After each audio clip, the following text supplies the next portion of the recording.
लो कदर किसान की, रे कर लो कदर किसान की। सारे मिलके बात करो इसके सम्मान की, रे कर लो कदर किसान की, रे कर लो कदर किसान की।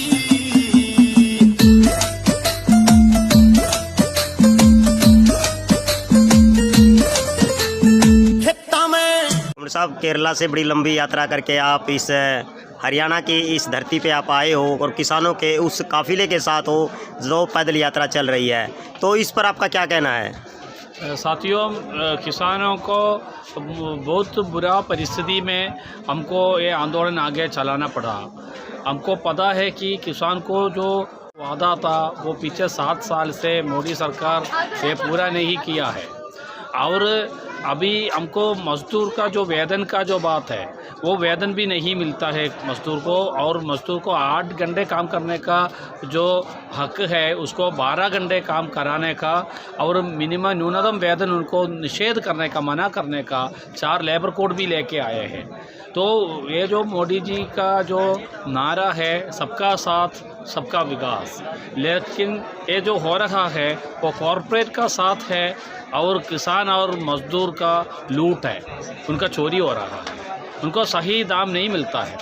हमारे केरल में जो सरकार है वो आमबंदियों का सरकार 250 रुपया एक क्विंटल धान को दाम देते हैं, लेकिन यहाँ केंद्र का सरकार 1800 रुपया 1000 कम ही दे रहा है, और वो भी पूरा उसका संभरण नहीं हो रहा है। इसलिए देश में बहुत जगह पे किसान ऐसे परिस्थिति में 800 रुपया में, 900 रुपया में, 1100 रुपया में अपना धान का बिक्री करना पड़ता है।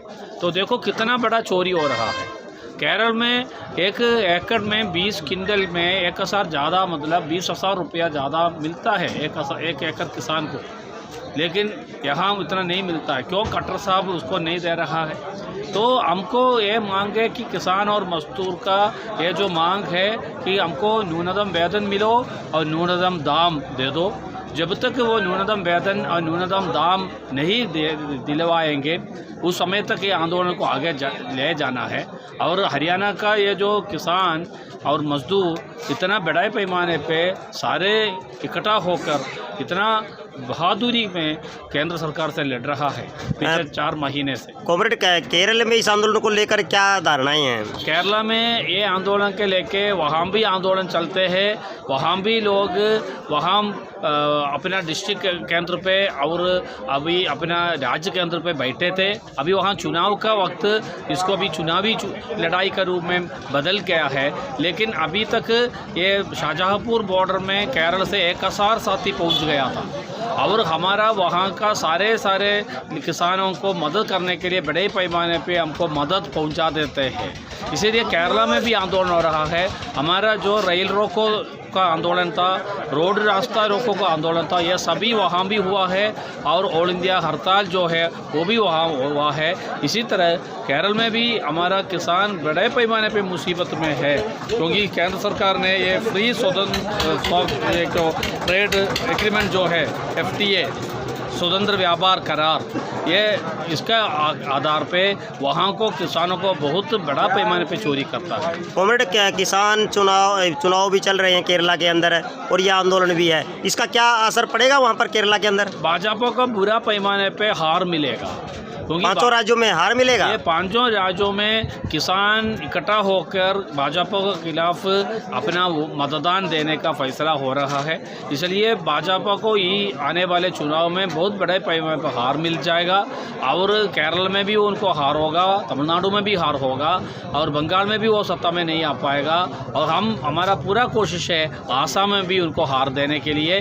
तो ये भाजपा को खिलाफ बहुत ज़्यादा पैमाने पर अभी ये जो किसान विरोधी और मजदूर विरोधी नीतियों को लागू कर रहा है, इसको खिलाफ लोगों को लांपनीकरण बहुत बड़े पैमाने पे आने दिन में आएगा। अभी देखो कि दिल्ली का चुनाव हुआ 5 काउंसिलर्स पोजीशन में, उसको कितना प्रतिशत वोट मिला? उसको 27% वोट मिला। जो दिल्ली का बड़े ताकत है भाजपा को, लेकिन वहाँ भी 27% वोट ही उनको मिला, मतलब उनका पॉपुलर वोट उनसे बाहर हो रहा है, उनका सिर्फ राजनीतिक वोट मिलता है। तो भाजपा का परिवार है, उनका वोट ही उनका मिलता है। कॉमरेड, ज़्यादातर सवाल ये उभर के आ रहा है कि यह लड़ाई यदि केंद्र सरकार के साथ होती, अभी तक किसानों की ये बात मान ली जाती। ये लड़ाई कॉरपोरेट के साथ है और कॉरपोरेट का एक बड़ा तंत्र मजबूती के साथ खड़ा है, इसलिए ये लड़ाई लंबी चलेगी और लोगों में एक तरीके की बेचैनी ये है कि सरकार मानेगी नहीं, क्योंकि दबाव कॉरपोरेट का ज़्यादा है। आप सोच लो, कोई भी प्रधानमंत्री चाहेंगे कि अपना राज्य में 100 रुपया पेट्रोल का दाम हो? कोई ऐसे सोचेंगे नहीं, कोई इसको पसंद नहीं करेगा। 100 रुपया पेट्रोल में कीमत हो गई, तो हमको पहले 40 रुपया देने का वक्त हम 60 रुपया ज़्यादा देना पड़ता, हमारा चोरी हो रहा है ना। तो हम अपना जनता को चोरी करना कोई प्रधानमंत्री चाहेंगे?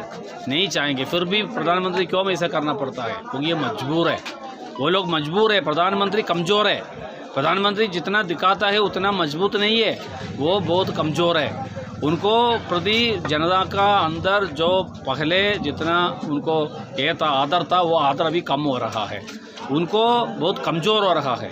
अब प्रधानमंत्री ये सोचना चाहिए, ये कॉर्पोरेट लोग आपको वोट दे के आपको प्रधानमंत्री नहीं बना। हमारा किसान और मजदूर अपना मतदान से आपको चुना था। हम सोचा था कि आप हमको एमएसपी दे देंगे, एमएसपी का कानून आप वहाँ कानूनी का व्यवस्था आप करेंगे, इसलिए आपने मांगा था। 2014 में आप सभी लोगों से बोला था कि जितना खर्च होगा, बीज का खर्च है, बिजली का खर्च है, पानी का खर्च है और मेहनती का खर्च है, ये सब खर्च का साथ 50% ज़्यादा हमको मुनाफा। इसी तरह सीटों पर 50% का एमएसपी का कानून हम जीत कर प्रधानमंत्री बनेगा तो हम आपको लिए बनाएंगे। लेकिन देखो 7 साल हो गया, अभी तक वो कानून बनाया नहीं। क्यों नहीं बनाया? आपने वादा दिया था, इसलिए आपको हमने वोट दिया था, आपको हमने चुना था। आप अभी वो काम नहीं कर पाएगा तो हम आपको वोट नहीं दे देंगे, तो आप सांसद नहीं बन पाएगा, आप प्रधानमंत्री नहीं बन पाएगा। इसलिए सर्वोत्तम जनता है, जनता में सबसे ज़्यादा हिस्सा किसान और मजदूर है। 85% ज़्यादा जनता किसान और मजदूर है।